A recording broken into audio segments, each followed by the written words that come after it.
There we go. For loops and this. All right, so for loop is a count-based loop. That means it's only going to iterate a certain number of times, or and that certain number of times is dependent on you, right? You get to tell it, I want you to iterate this many times, or I want you to go through a list of things. And we're going to cover lists in chapter 7, I believe. But for now, just understand that a list has brackets. So you can have a list of different variables, lists of different strings, and you can use a loop to go through them. Excuse me. So, for example, let's say one reason you would use a for loop is because let's say business, I'm just following the book's example. Let's say business is open 6 days a week. You want to write a program that iterates exactly 6 times because it's never not going to be 6 days a week, right? So you can use for number in 1, 2, 3, 4, 5, 6, and then it iterates 6 different times. It won't go any more, it won't go any less. So this part right here, for variable in whatever, this is the clause, the for clause. We had the Boolean expression for the while and if statements. For for loops, it's a clause. And what that means is this is what dictates how many times the for loop is going to run. I'm going to scroll down. So for this, I want you guys to write this along with me. Do you guys have your books open? Because I'm gonna open Python up and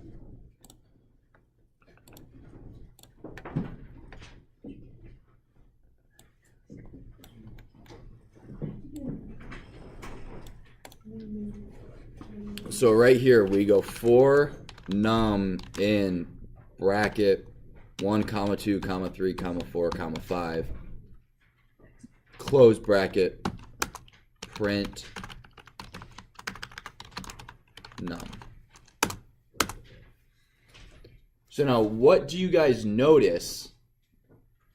It is in the book 131. What do you guys notice that's different besides while and for loop? Don't have to set num. That's it, right? So as you guys print this, you guys don't have to create the variable num prior to the for loop, because the for loop creates it.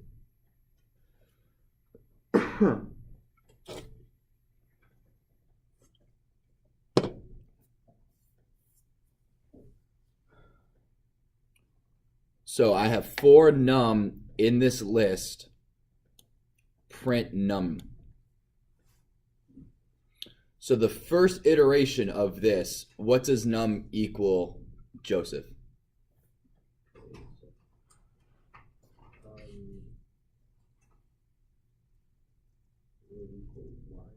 Correct.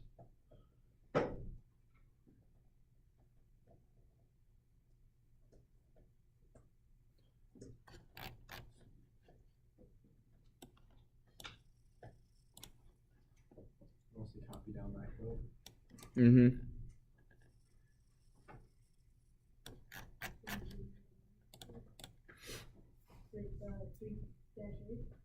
Uh, 4-4. It should be on page 131. Yeah, my page 4. Oh, okay. You don't necessarily have to do the print I will display numbers 1 through 5, just the for loop part. So one thing I want you guys to notice is that each time the for loop iterates, num changes value. The first time it goes through, first time it iterates, num is equal to 1. The second time num is equal to 2. The third time num is equal to 3. Then 4, and then 5. And then once it goes through these numbers, the for loop stops. So what you can also do is you can go num plus 5, 6, 7, 8, 9, 10. So whatever is in this list becomes the variables, or the variable becomes whatever is in this list. So what we're going to do, what will happen, oops, if I make 2 and 4 strings. Does anyone have any idea when we go, well, we'll just do this. Print num this time. Is he going to do anything different? No. It's not gonna print 2 and 4. You can have a list of anything. You can have variables, you can have numbers, you can have floats, you can have strings. It doesn't matter. But for this purpose, try to keep everything in here a number. But I want to show you guys that if you add 5, what's going to happen now? I'm gonna do 1, 2, 5, 10. Because, can we add a string of 2 to an integer 5? No? What if you got rid of making it a string? You can. That's what we were doing up here. Oh. So you can also then have a list of strings or numbers, but you guys see that num becomes 1, and then you add 5 to it, boom, you get 6. Then it loops through again, num then becomes string 2. Not string 2 plus 5, you can't do that. We can't add strings and integers together, so we get an error. Technically an exception, but you guys tracking with me? Any questions so far? Are you guys copying this down? Because this is really good example. I would, if I were you guys, I wouldn't write it again in this shell. I would write it in the console so you can save your notes. Just because it's easier for me just to do quick demonstrations, but for you guys, if you want to save your notes and then go back and edit them or add comments, it's better to do that in the console than in the shell. So, what if I just want numbers? What if I don't want to have this list every time? What if I don't want to? What if I want to do something 100 times? Copy and paste.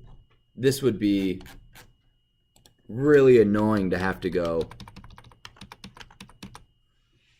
6, 7, 8, 9, 10, 11. Right, that'd be really, really boring.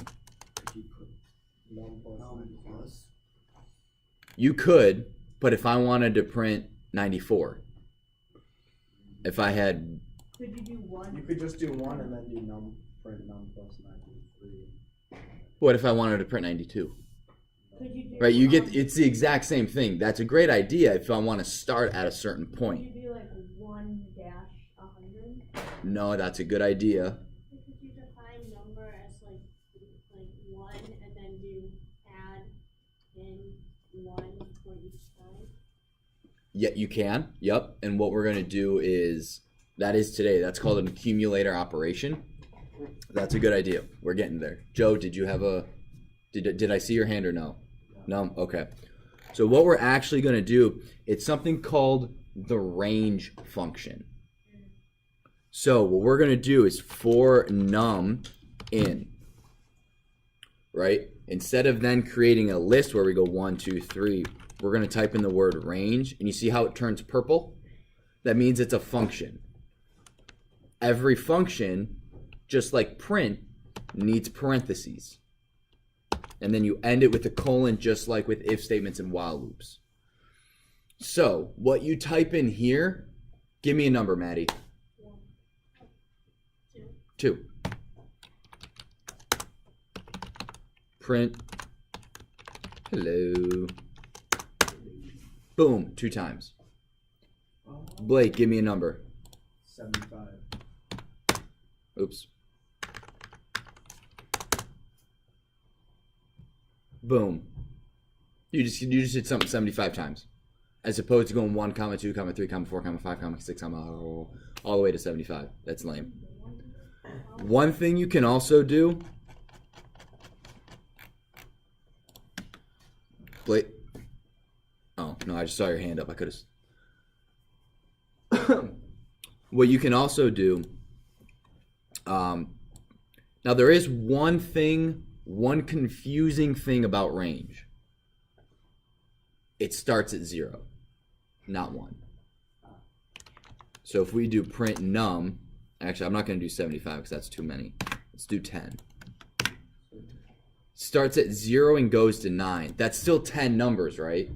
0, 1, 2, 3, 4, 5, 6, 7, 8, 9.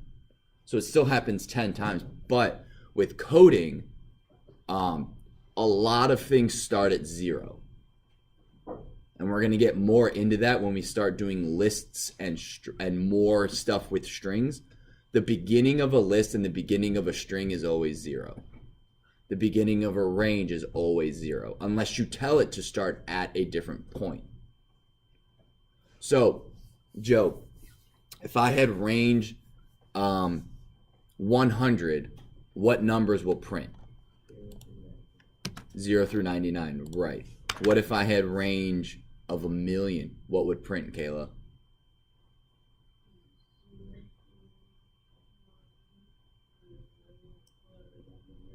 One before 1,000,000, 999,999.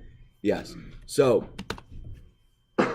what if we want to include the letter 10, the number 10? What would we put in range? We would 10 plus 1 or 11. But I like the way you're thinking, because if you can do range 11, and that gives you 10, and you can also do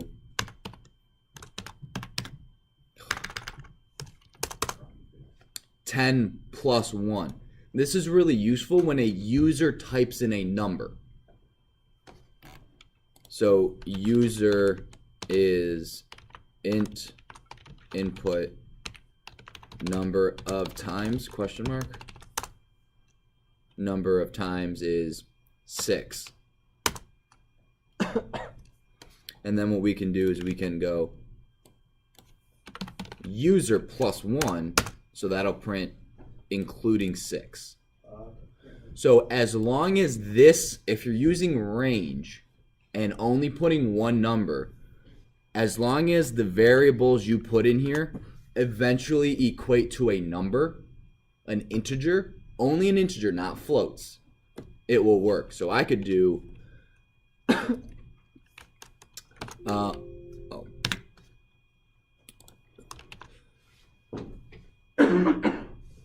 excuse me.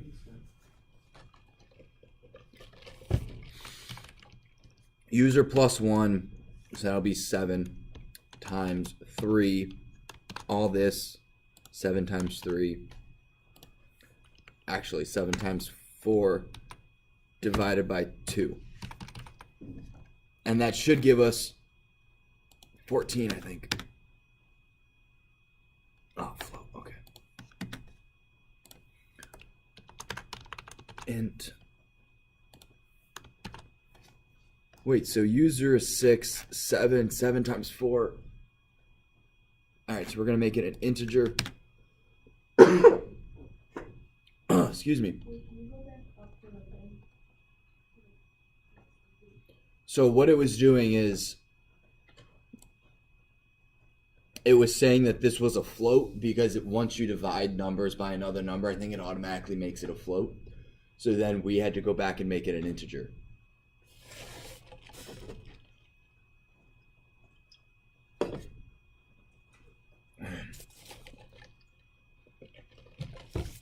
So encoding, and we're going to do this more, certain functions like range and print have to only work with certain types of variables or certain types of numbers. What you can do is, as long as your equation that's in here equals whatever that is, equals whatever the function needs, it will work.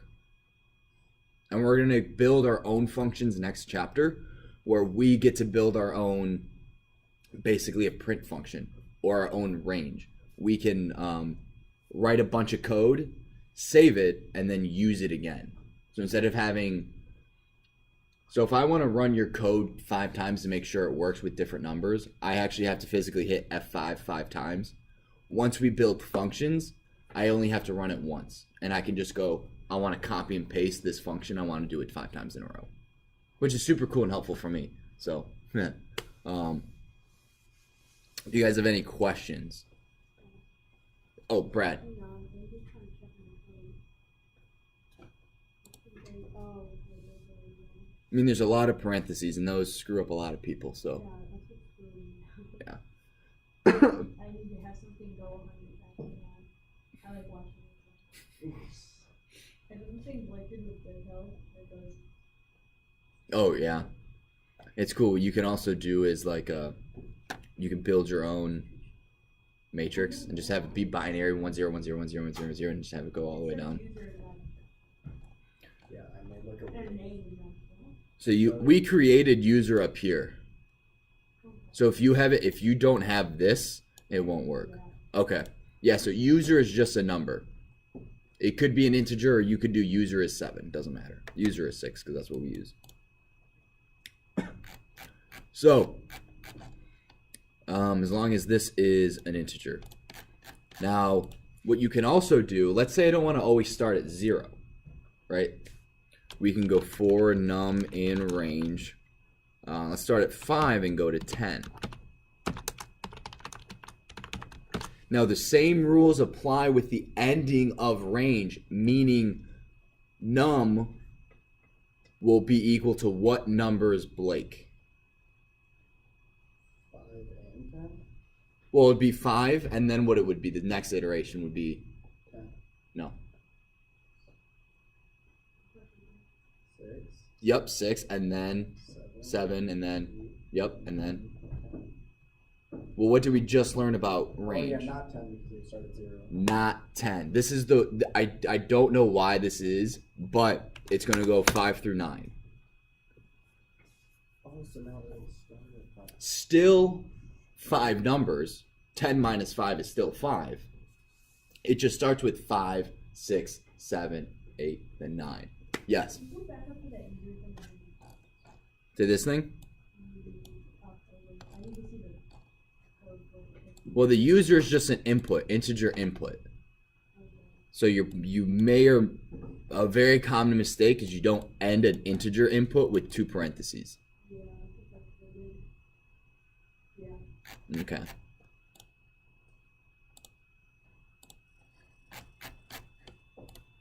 So 5 through 10. What if I wanted to include 10 in this, Enoch or Brad? No, Micah. Jeez. What if I wanted to include 10 in this? What would I do? You can make it 11 or add 1. I could do 11, correct? Or 10 plus 1. Get the same answer each time.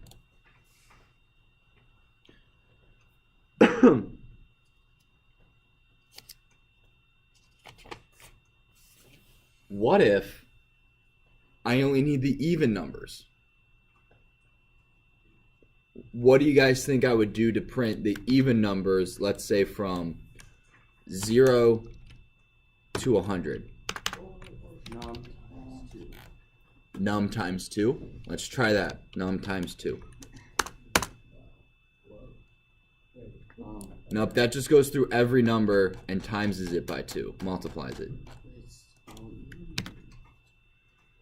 They are Plus. they are all even numbers. That's a good point. So Could you do like num times 2? well, if you're going off this, I could then just go 50.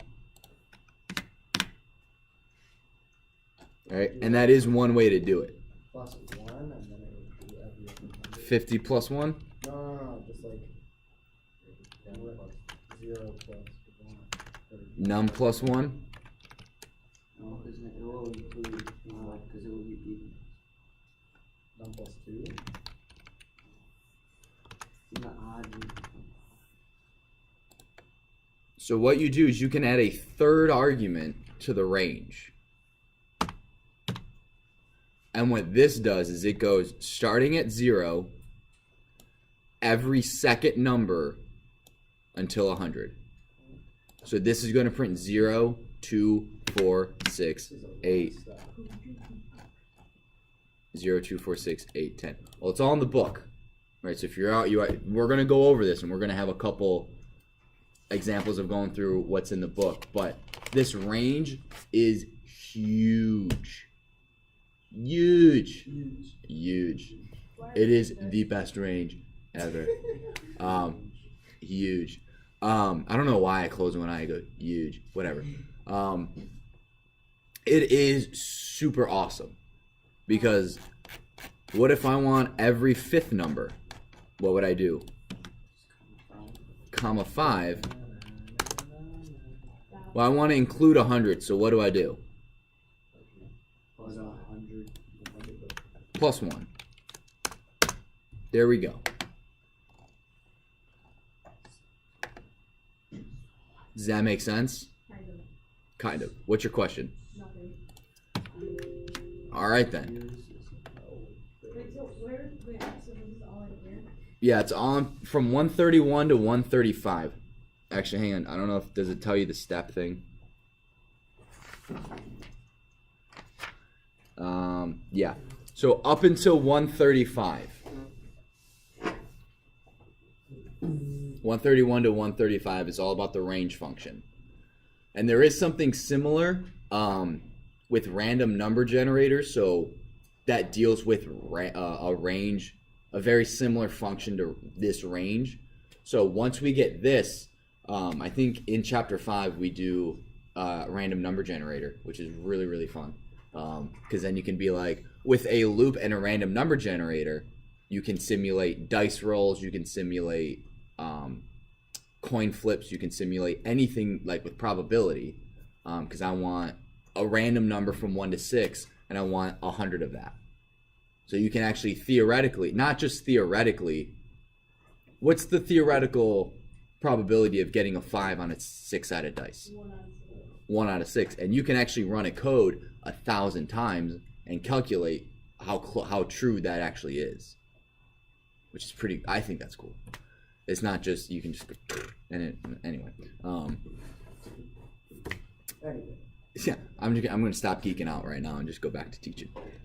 But, so for num in range 0 to 101, every fifth number. What if I wanted all of the odd numbers from 0 to 100? What would I do? Which one, 1 or 3? Plus 1. What? Num plus 1. Num plus 1. That's totally true. Totally works. I feel like you didn't expect it to work. No, I knew it expected. I expected it to work. You were like, oh, wait, oh. I just would have done this. You start at 1 and you go to 99. You get the same output. It's just you started at 1. you start at 1 instead of 0. Yeah. So if you did this, you can then also go, well, minus 1. And that gives me all the even numbers. Except 100. So then you would have to do either an if statement or change this to 101. Homework over this? Hmm? Are we gonna homework over this? Do you want to have homework over this? No. Well, I mean, not a lot because I'm gonna be stumped if it's too hard. No. So in the next few minutes, what we're going to do is there's a couple things in here where I'm just going to say do all the programs up until 4-8 or whatever. You should copy what's in the book and see the syntax and how it works. So you guys will have some time to work on that very soon. All right, I just want to make sure we get through everything I wanted to for today. So,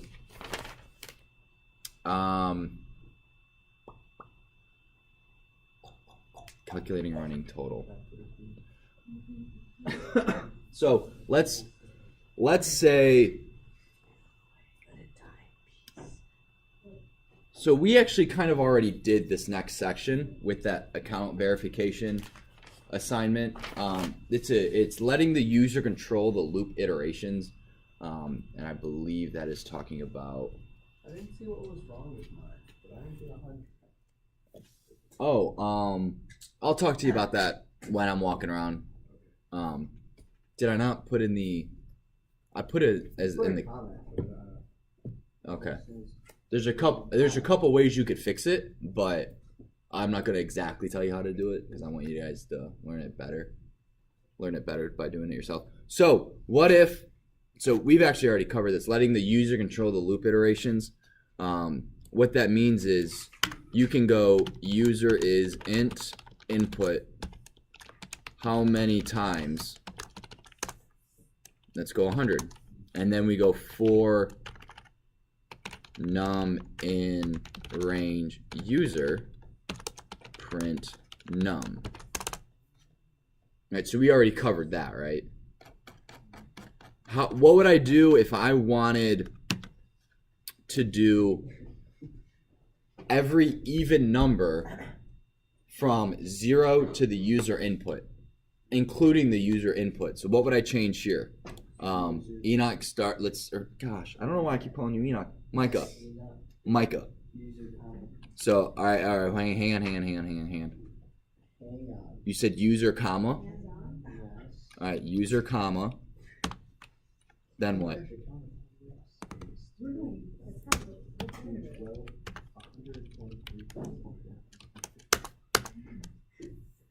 That didn't work. Bradley. Oh, you're just stretching. So I want to go from 0 to the user every even number. Oh, you have to have a 0. 0. Yeah, that should work. And then what? I'm missing one thing. Oh, +1. Where do I put the +1? Next to the user? No, next to the num.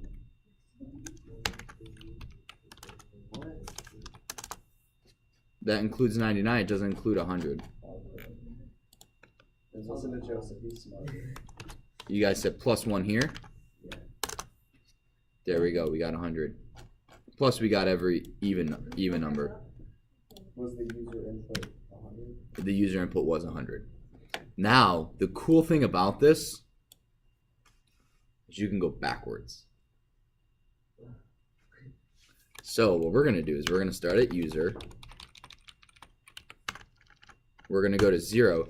And you can't just leave it like this. You have to tell it I want to go down by -1 each time. So I don't think this is in the book yet, but it's just something that's kind of cool. You can count down and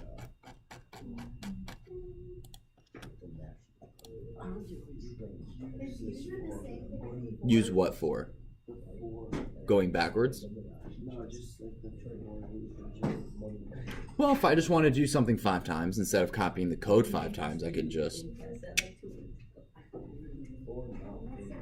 And you can also go through other things. You can go through a list of objects. If I have a list of names of everyone in the classroom and I want to figure out their grades, I can go for name in list. What is Micah's grade? What is Bradley's grade? What is Joseph's grade? So you can use it for a variety of things. This is just the base. This is just introducing it to you. And as we go further along, you'll see that you can use for loops for a bunch of different things. But right now, all we're using it for is to do something a certain number of times.